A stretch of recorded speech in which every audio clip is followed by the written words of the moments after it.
the things that I love about doing this show. You know, I meet so many people, so many spheres, so many walks of life, so many experiences. And my first guest is no different. It gives me so much pleasure to speak with, you know, this wonderful queen, as I call her, because to me, you know, representing and representing in life, in family, you know, all these aspects that are so important. And we have been on the journey with her over the years, and she's finally here to speak on this wonderful book entitled The King of Soca. I give to you, my brothers and sisters, my kings and queens, everyone watching Brunch, A Taste of Tobago, Queen, as I call her, Elizabeth Montano. And she's here on Brunch with me today. Thank you very much. Thank you very much. What a magical entrance. Yeah. Very, very, very grateful to be here. Yeah. You know, I have been waiting to speak with you for so long. Before we went to the break, you know, I was talking about the journey, and I felt like everyone was on this journey.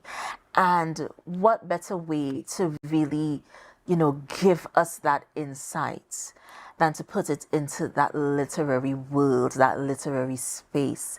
So just let's delve in. How did this initiative come about? How did you think of, okay, I think I should put this into a book? Let's take a journey with you. Just tell us a bit about how you came into Good. Well, this I'm a reality. professional student. So in 2018, I graduated with my master's degree in philosophy. And for my dissertation or my thesis, I did Monk Monty, the making of Monk Monty, which of course is Machel. And I looked at his journey, and I looked at different eras, 40 years. And I did my thesis, graduated, and it was a lovely thesis, but it was very academic. And I was not allowed to do some of the things I wanted to do, because to tell a story of Machel or a Caribbean artist, it must be in color. Right. You must have pictures, you must have illustrations, articles, and everything. And I wasn't allowed to do this for my thesis. So I decided, well, I want to get it to the man in the street, to the youth, to the young person, to the young artist, to the naysayers, to everybody, so that they can learn, or they can hear, or they can experience with me. And I call myself the ultimate insider. Yes. I've been there from the beginning. So that when, unfortunately or fortunately, when the pandemic came about in 2020, I used that time to adapt my thesis to the book King of Soca. It took me 2 years, and I launched it last year, and I have been on the road with it since. Yeah. So it is the life of Machel Montano in terms of his musical life and even his personal life. And it is my presentation or my gift to the people of Trinidad and Tobago, and even the diaspora, and maybe the world. Yeah, and you know, the life of Mr. Double M, Mr. Monk, you know, Monk Monty, whatever you want to call him, but the King of Soca, it's so fitting. It grabs you because, like I said, you were on the journey from the beginning. And we were talking, and I said, yesterday, it's so amazing the way things happen. Yesterday, Too Young to Soca comes up on my YouTube feed. And so, you know, sometimes you could be looking at Calypso, you could be looking at certain things, and then YouTube gives you a suggestion. And Too Young to Soca came up, and it just took me back. It just took me into a place of just how young Machel was coming into this forum or this platform where mostly everybody else was adult. Yep. In the business for a while, you know. So what was that like? Let's just take a step back, you know, entering into that adult dynamic. What was that like for you as a manager, as a mom? Well, that was in 1986. Machel was already 4 years into the business. Right. His journey started in 1982, and by 1984 he went professional. So he performed in 1984 in Madison Square Garden, and he went to Paris at the age of 9. Right. And that is where we discovered he really, really had, international appeal. And if you look at the book, the cover of the book, I use a classic picture of Machel being lifted up by Sparrow, Kitchener, and the Shadow in 1984 at Madison Square Garden, almost as though they were presenting him to the world. I said, what, this is the picture that I should use. And I did. But that was, as I said, in 1984. Then in 1986, this is when he did Too Young to Soca, and this came about because of 1984, when they said that he was too young and he should have been in school and whatever. And we decided we wanted to do something like that. So we took it to Joker and he wrote the song. And then we entered the big people business and we started to sing in the tent spectacular, and he was a hit. We went to the semi-finals. Machel came first. Then we went to the finals. He was the only child there, and again that was an experience. But the good thing about that is that Machel has that massive support team, so that no matter what is outside, the external doesn't really affect the internal, because we always kept him safe, and we always had him there, and he knew that it's only a turn of his head and we would be there. So the experience was up and down, but he was inside and know that he had it covered. Right. And we followed Marshall Montano for his entire life. I feel like he grew up with us. I feel like he grew up on TV. We grew up seeing him. And I know that so many persons, figured to themselves, well, okay, I believe I can do this. I believe that I can, have this appeal if I set my mind. So he inspired so many of us. And the thing about it is, you were there every step of the way. And I love the fact that you worked with so many people. You love working with the youth. There was this resonance with videos with our young people singing and doing patriotic dedications, and all these things are so integral for national pride. And I think that's what you represent, national pride. And one of the things that really stood out for me, this is even before Ecstatic came about, which we'll talk about in a while. But one of the things that stood out for me was Take Me Back Africa. This was one of the performances that really, it brought so much awareness. And I remember looking at that video. Thank you so much to CITV, because they have like this compilation that they do. And so you see all of the greats. You see Terra, Sparrow, Kitchener, Bomber. You see all of the greats. They have like compilations that they do. And Take Me Back Africa is one of the songs that always resonated with me. The melody, the performance, the stage presence, the lyrical content. Let's talk about that song for just a moment. How did it come about? Well, that was in 1991. Yes, Machel was 16 years of age. And again, Monty, my husband, and myself, we always had this consciousness. And Joker again wrote this song for us, and Machel sang it.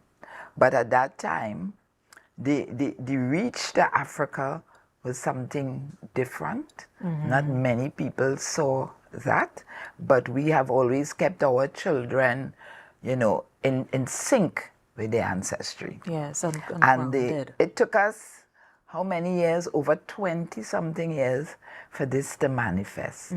Because Take Me Back Africa is now a reality. Yes. Because Machel has been working with Africa. Machel went back to Africa recently in August. Machel took some young artists and writers and engineers to work with producers and writers and artists in Africa.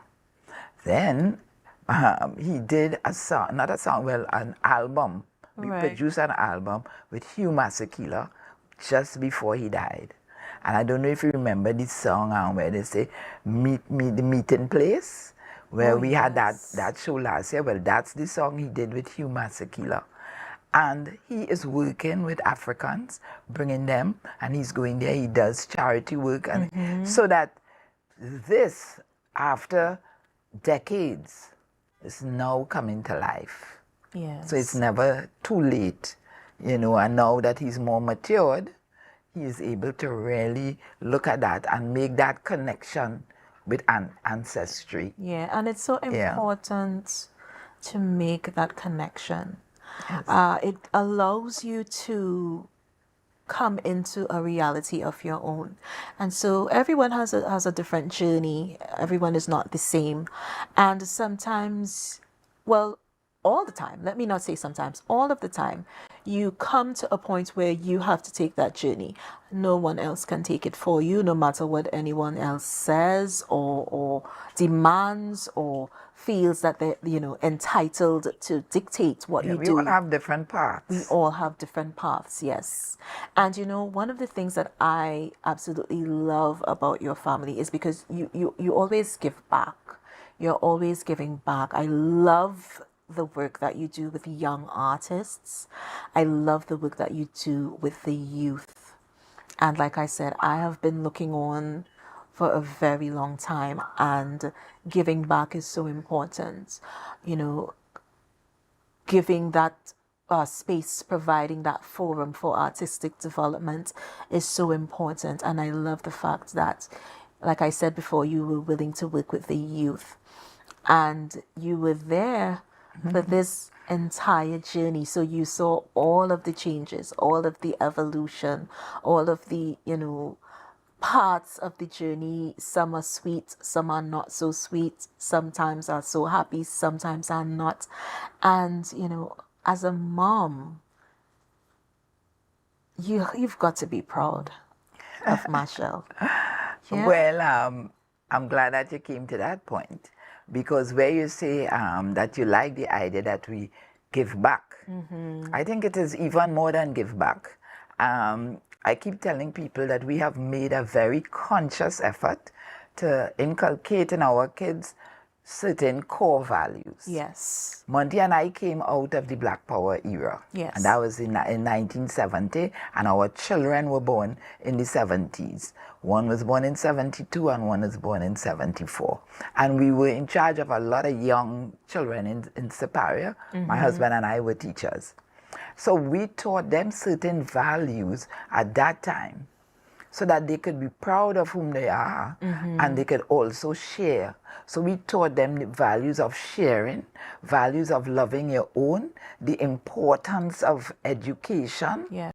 right? The importance of being resilient, the importance of working hard. We taught them that input equals output. And you have an opportunity now through education to improve yourself or develop your potential. So we taught our children these values. Yes. And everybody will say, oh, Liz, oh, Monty, you all must be proud of your two sons. One is a big entertainer and one is a captain with Caribbean Airlines. And I tell them, yes, I'm proud of that.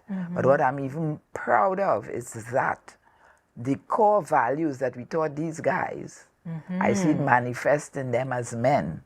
And that's what we're proud of. Definitely. So King of Soca, the 10-year, well, not 10, 40 4 decades.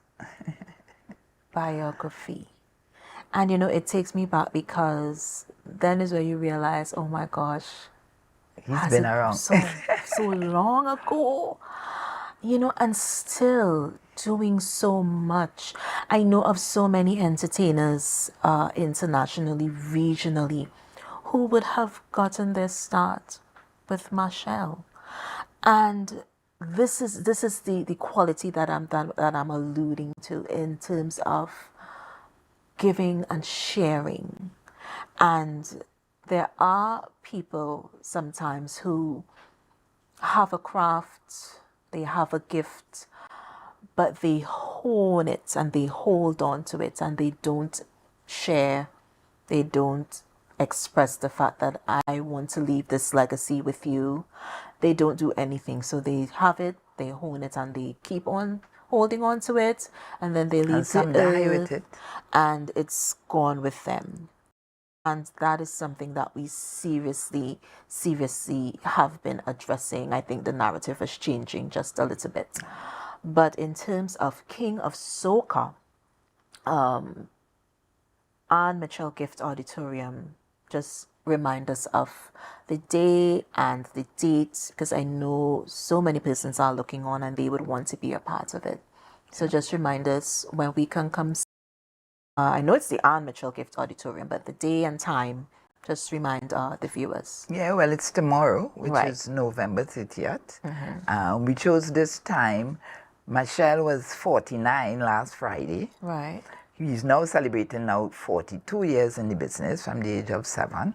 And we decided we wanted to do it not just in Trinidad, because Tobago is so much a part of us. We have a home here in Tobago. Michelle is always here. Michelle is involved with youths from Tobago. Definitely. So tomorrow at the library, we'll be there from 6 to 7:30, and we are going to launch a book.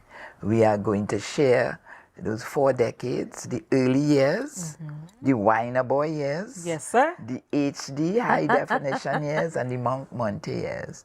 You know, I'm also going to read. We are also going to hear from the Signal Hill Alumni Choir. And we're going to Wow. get some, we're going to have a time, you know. That sounds like so much fun. I'm getting excited, and I'm not even there, but I'm getting so excited because it's one thing to have all of these years in music. It's another thing to impart so much change while you were there. That's the thing. And it brings me back to the point where so many people do not share, do not try to lift others and impart knowledge. And this is what makes Marshall Montano stand out.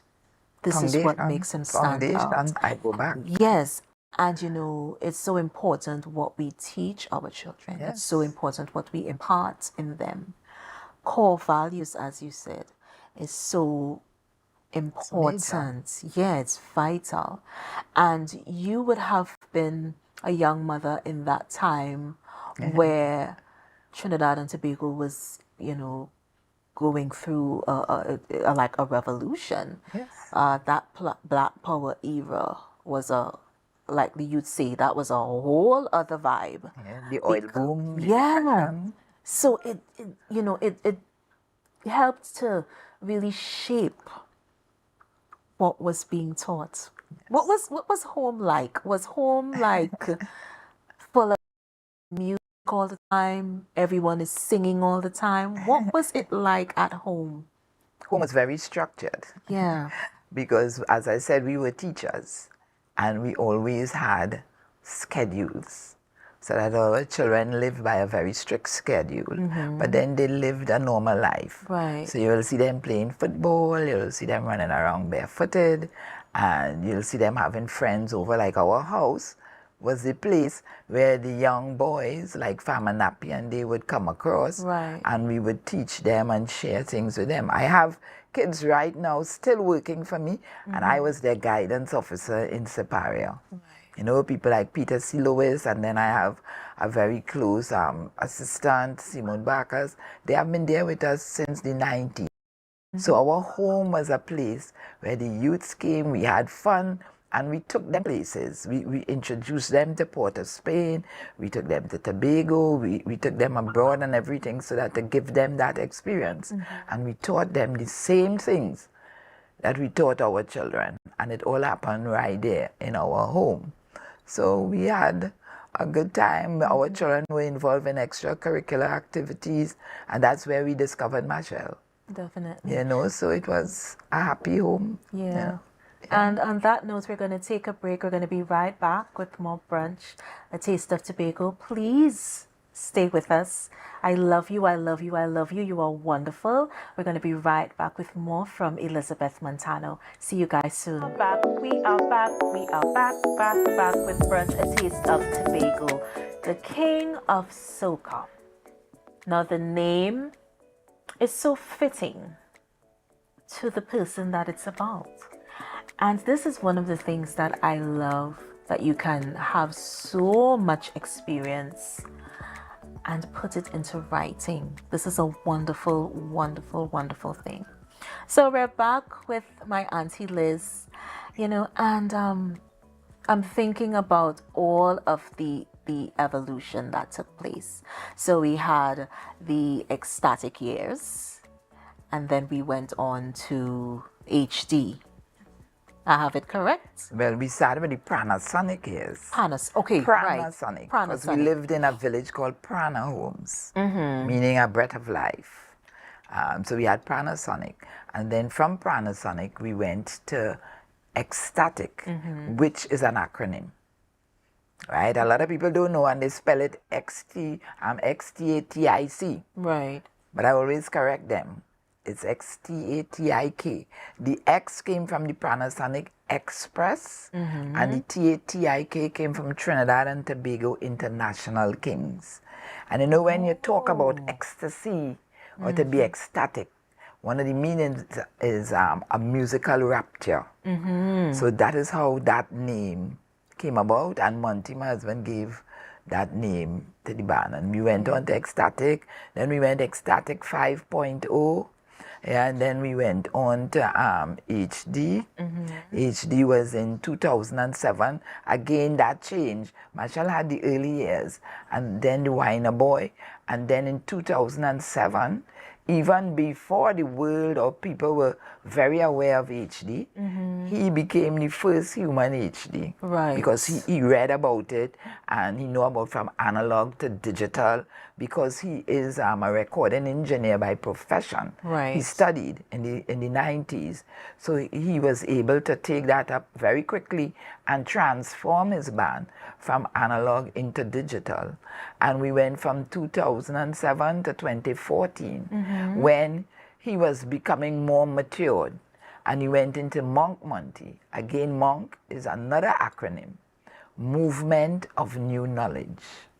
Oh. So that went from 2015 to 2019, Movement of New Knowledge, Monk, where he says he combines the present with the past and bring it into the future, and the future being that technology and that movement. Where in 2019 now, he realized, but knowledge is never new. Knowledge has existed, is forever, it's everlasting. So therefore, he changed movement of new knowledge into movement of now knowing. He says that the information, the knowledge is always there, but we're not aware of it. And when we get, we know that knowledge. So that's where it's at. And then he's moving now into another phase, where for the people who follow him will know that he is now following in the footsteps of his mother and father. It's in academia. Well, he always was, because that's his secret. His secret is not the singing or the dancing or the performing. His secret is his brain. So he's now studying. He's in his final year doing his master's. Right. And he chose master's in carnival studies. Because again, it's a thing with Marshall. Marshall is not a frivolous person. So whenever he does something, he does it with purpose. So he decided he's not going to do anthropology, right? He's going to do carnival studies. And he went to, he's at UTT. Chokdas is one of his professors. Oh, wow. And he's studying carnival studies because this is his business. Yes. And when he talks about it, he wants to talk about it from a knowledgeable perspective. Right? And he say, Trinidad and Tobagonians and carnival is ours. No, carnival started long before Trinidad. It originated in Africa. Then it went to Europe, it went to Spain, and then it came here. But when we brought it with our experience from Africa. Yes. But Carnival didn't start here. So when he talk now, you will hear him talking, and I listen to him and I say, you bringing all that now knowing. Yes. You know, so he's very excited, and he's in his final year. He's preparing to do his thesis, and he's doing it on pan. And he's doing it really connected to Siparia, Siparia Deltones, and with something that is very, very relevant to our situation in Trinidad and Tobago now. Yeah. And you know, I just love the fact that you said doing things with a purpose, because it weighs so much on what you want the results to be, because you're focused. And it's not just being spontaneous, it's not just being, as you said, frivolous. You have a purpose. And so nothing, no one, no thing, no energy, nothing can deter you, because your focus is there. You know, and this starts from teachings that you would have, you know, implanted from as young as they could understand. Yes. And so this is what brings, you know, great pride as a parent, because you see, all right, I did something right. Contributed. I contributed positively, and you know, I'm watching, we're moving forward, we're going forth, we're evolving, which is so important as a human being, as a creative, as an artist. Evolving is so important, and Marshall has evolved so many times, and I feel like we've been there for the ride. I feel like we've been a part of his journey. You know, one of the things that really stands out for me, and this is because if I'm looking at a performer, something has to reach out and grab me. Something has to pull me in and say, Yes. hello, I'm here, listen to what I'm telling you. Something has to pull me, and that is something that he naturally possesses. That is an attribute that he has. Once you hear that voice or that intro, you can't help next. it. Like, okay, let me see what's going to happen. And that's such a natural gift. It's like a natural light. And I'm so happy that you saw the potential from such an early age. The age of 5. Yeah. We saw it. I'm so thankful, because had you not, we would not have the gift of him being a performer, you know, an ambassador, because that's what he is. He's an ambassador, and anywhere that he goes, there is that patriotism, there is that pride.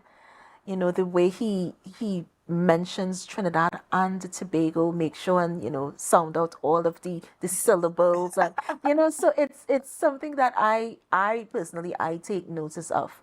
And I got to say, I am so proud. I am so proud of the work that you know. I remember for the ecstatic era, we were in high school. And let me tell you, big truck, animal, whole sea of my classmates. We were going down the road jamming to those songs, and it just takes me back. It still does something to me even today. Because that was an era when soca changed. Yes. The face of soca changed. And the reason being, in 1996, I don't know if you might have been very young, that was the Bajan invasion. That was the Alison Hines time, and Square One, and these young Bajan people. Right, yeah. And they took Trinidad and Tobago by storm. You know, and we said, Marshall said, no, we can't allow this. Like, he didn't complain, because they were the ones all over. They were the ones hiring. They were the ones that were getting high pay and everything. We didn't complain. We didn't go saying, why not me? Right. Why not me as a Trini? No. Marshall said, we got to do something about this. So in 1996 into 1997, Marshall took the entire band into New York. We rented an apartment and everybody had to stay there. And we recorded. And Marshall wrote the song Big Truck, which came from the year before when we had moved Carnival to down on the foreshore. Right? Yes. And these trucks were going so fast, and you had to run behind the truck because you can't keep up these spaces. And he came up with the idea. And he said to me, lady, what's the one thing, that the biggest thing for Carnival, for anybody? I said, the big truck. He said, that's going to be Road March. And he took them to New York, and everybody, Farmer Nappy, the whole band, Monty, my husband, and myself. And that is where Big Truck came up. That is where Farm came up. That is where for Nappy, Tai Pretty Girls. You know what Music they say. Yeah, Music Farm. Yeah. All those came out of that album. And that changed the face of soca. Because Marshall introduced, remember soca was high pace. And in the middle of the song, he slowed it down. And he introduced the Hawaiian guitar. And then just when he went back up. Now everybody's doing that. Pace, yeah. Now everybody, you understand? And that really, really changed. And from then it was no looking back. Yeah. And you know, Auntie Liz, I am so happy that I had the chance to talk with you. There's so much I wanted to talk about, but unfortunately time is upon us. Well, it's in the book. So, right. So we're going to just go back to King of Soca, the 40-year biography of Marshall Montano, written by Elizabeth Lady Montano, which takes place tomorrow, Thursday, 30th November 2023. At the Anne Mitchell Gift Auditorium, Scarborough Library Facility, Gardenside Street, Scarborough. Time 6 p.m. to 7:30 p.m. RSVP, of course, 685-3379. Let me repeat that, 685-3379. So once again, thank you, Auntie. Thank you for sitting with me. And, you know, we are going to keep looking on because you guys are doing so much, so many positive things. And maybe the next time you come, you can bring Marshall along and let's have a jam session, you know, and do the thing right. Right. So we just wish you blessings from our family to yours and of success, of course, in whatever you endeavor to do. Thank you very much. It was a pleasure. Yes. And tomorrow night we will be selling the books there and you'll get an autographed copy. Definitely. And if you keep it, and anytime you see Marshall, you could get him to sign it also. That would So be we're looking awesome. forward to everybody coming out tonight. Thank you for all those flattering words. Yes, I'm kind. These are facts, so they are fitting to the person who sits before me, and that is the positivity that I get, and so I give it. I appreciate it, hearing it from such a young person. Yes, yes, and we will be right back with Brunch, guys. But before I go, let me just give you our trivia question for today. The Kimmy Museum is sometimes called by another name. What is that name? Our answer at the end of the show. See you guys soon. We're going to be right back with more Brunch, a taste of Tobago.